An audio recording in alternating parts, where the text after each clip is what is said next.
Gujarati news channel को like करें, share करें और सब्सक्राइब करें।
ગીતાબેન શું ઘટના બની હતી?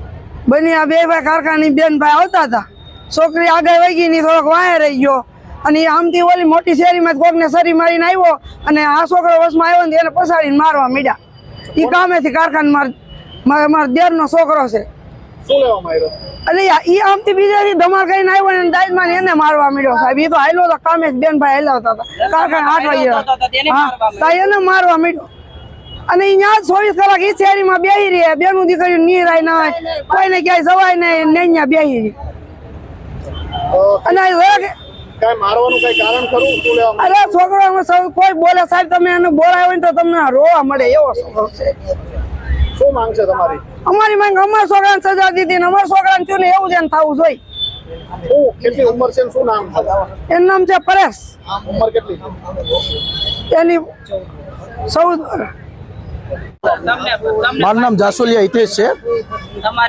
ઘણા સમયથી કાયદો વ્યવસ્થા જે કથળી રહી છે, જ્યારે દારૂના, ડ્રગ્સના અનેક કિસ્સાઓ મીડિયા સમક્ષ આવી રહ્યા છે, ત્યારે આ સ્લમ એરિયામાંથી જે આ બાળકો એટલે કે બે ભાઈ બહેન કારખાનેથી આવતા હતા અને આ વિસ્તારની માહિતી મળવા મુજબ કે ભાઈ એ કારખાનેથી આવતા હતા તો તે દારૂ પી અને રોડ ઉપર ઊભો હતો અને આ બાળક પાસેથી કઈ નજીવા પૈસા માંગે છે, 20 રૂપિયા કે 50 રૂપિયાની માંગ કરે છે. આ બાળકના ખીચામાં પૈસા ન હોવાથી આ બાળકે પૈસા ન આપ્યા હતા, જેથી કરી અને એમની દાજ રાખી અને દારૂનો નશો કર્યા પછી આ તમામ ઘટનાઓ બની છે. જે આરોપીને અત્યારે માહિતી મળતા મુજબ આરોપીને પકડી પાડ્યો છે અથવા તો હાજર થયો છે એવી માહિતી છે. અને આ સમગ્ર પરિવારના જે કંઈ અહીંયા સ્લમ એરિયાના માણસો અહીંયા આવ્યા છે, જે એક જ માંગ કરે છે કે કાયદો વ્યવસ્થા કથળી રહી છે. જે આ પરિવાર સાથે બન્યું એ કોઈ પરિવાર સાથે ન બનવું જોઈએ. દારૂના નશાઓ, ડ્રગ્સના નશાઓ આ એરિયામાં અનેક લોકો કરી રહ્યા છે, ત્યારે આ દારૂના અડ્ડાઓ પણ જે જગ્યાએ ઘટના બની એની આજુબાજુમાં પણ અડ્ડાઓ એટલા ચાલી રહ્યા છે.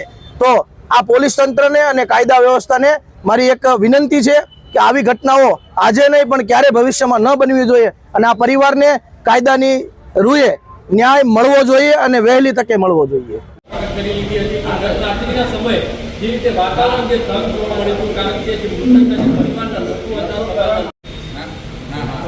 કેમેરો આગો રાખ ને તારો. ઓય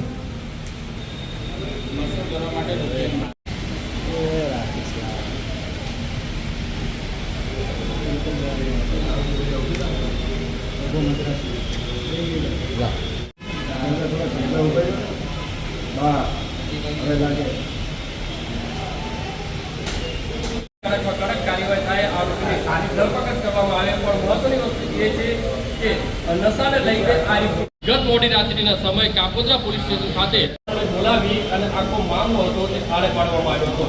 હાલમાં તો કાપોદ્રા પોલીસે માત્ર જે આરોપી જે છે તેની ધરપકડ કરી અને વધુ તપાસ હાથ કરવામાં આવે છે. પોતે નશો કરવા માટે, દારૂ પીવા અથવા તો બીજા કોઈ નશા કરવા માટે જે રૂપિયાની માંગણી કરી હતી અને તેના કારણે એક रिपोर्टर अरविंद राठौड़, सूरत।